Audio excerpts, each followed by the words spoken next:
Kadang yang paling nyakitin bukan kehilangan sesuatu yang udah ada di tangan, tapi ketika sesuatu itu bahkan gak pernah lo dapetin sama sekali. Lo udah doa siang malam, lo udah usaha sampai keringat dan air mata campur jadi satu. Lo udah yakin ini waktunya, tapi pintu itu tetap gak kebuka. Di kepala lo mulai muncul pertanyaan yang lo sendiri takut untuk ucapin keras-keras. Kenapa Tuhan? Kenapa bukan aku? Malam-malam lo jadi lebih panjang. Lo tatap atap kamar sambil mikirin, apa kurangnya aku? Apa aku gak layak? Apa aku salah?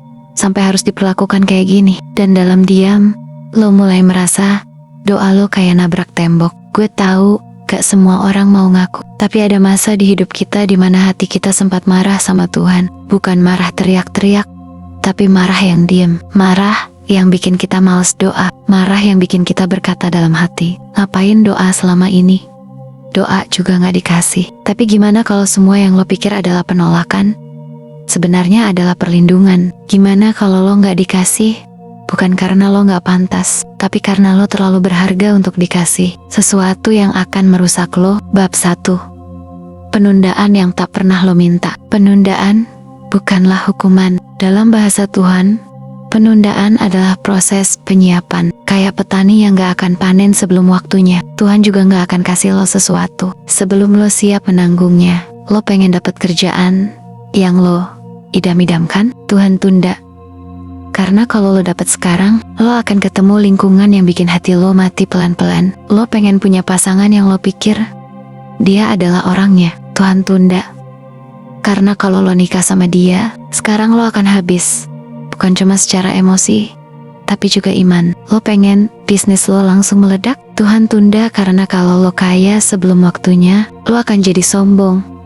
Gak bisa dengerin nasihat dan kehilangan semua orang baik di sekitar lo. Penundaan itu bukan kutukan. Penundaan adalah ruang yang Tuhan kasih supaya lo sempat belajar, supaya lo sempat kuat, supaya lo gak hancur ketika semua yang lo mau benar-benar datang. Bab 2. Logika perlindungan ilahi. Kita sering kecewa kalau doa gak langsung dikabulin, karena kita nganggep Tuhan itu kayak mesin, otomatis lo masukin doa keluar hasil. Padahal Tuhan bukan pelayan keinginan lo, Dia adalah pengatur kehidupan lo. Psikologi punya konsep delayed gratification, kemampuan untuk menunda kesenangan demi hasil yang lebih besar di masa depan. Manusia aja ngerti pentingnya menunda demi kebaikan, apalagi Tuhan. Dia tahu semua yang bakal terjadi sama lo, yang lo lihat, yang lo gak lihat, bahkan yang gak akan pernah lo sadari. Al-Quran sudah bilang di surat Al-Baqarah ayat 216, boleh jadi kamu membenci sesuatu, padahal itu baik bagimu, dan boleh jadi kamu menyukai sesuatu, padahal itu buruk bagimu. Allah mengetahui, sedangkan kamu tidak mengetahui. Ayat ini bukan cuma untuk dihafal. Ayat ini harus jadi lensa lo memandang hidup. Kalau lo belum dikasih, berarti ada bahaya yang gak lo lihat, tapi Tuhan lihat jelas. Tanpa kesadaran ini, lo akan hidup penuh kemarahan sama Tuhan, dan orang yang marah sama Tuhan yang gak akan pernah bisa damai sama hidupnya. Bab 3.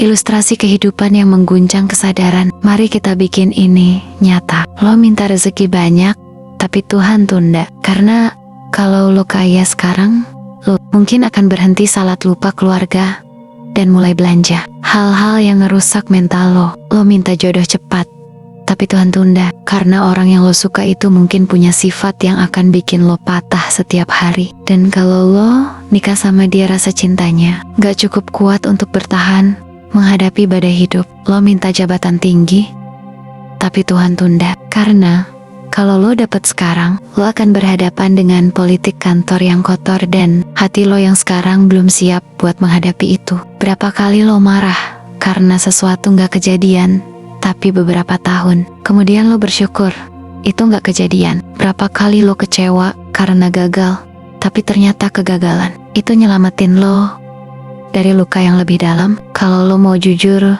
Tuhan udah nyelamatin lo berkali-kali, bahkan dari hal yang lo pikir lo pengen banget. Bab 4. Mengubah rasa kecewa menjadi rasa syukur. Kunci terbesar biar lo gak hancur saat belum dikasih itu cuma satu: ubah cara lo melihatnya. Bukan kenapa belum dikasih, tapi apa yang sedang Tuhan lindungi dari hidup gue. Dalam tasawuf, ada prinsip ridho. Ridha itu bukan cuma pasrah, tapi yakin bahwa semua yang datang dan semua yang gak datang punya alasan yang baik. Latihan ini bisa lo mulai sekarang. Pertama, setiap kali kecewa, tanya ke diri lo, apa yang sedang Tuhan lindungi dari gue? Kedua, ucapkan afirmasi, kalau ini baik untukku ya Allah, dekatkanlah. Kalau ini buruk untukku, jauhkanlah meski hatiku ingin. Ketiga, tulis 3 hal yang dulu lo kecewa, gak dapet, tapi sekarang lo bersyukur karena itu gak kejadian. Hidup akan terasa lebih ringan kalau lo mulai fokus ke yang terjaga, bukan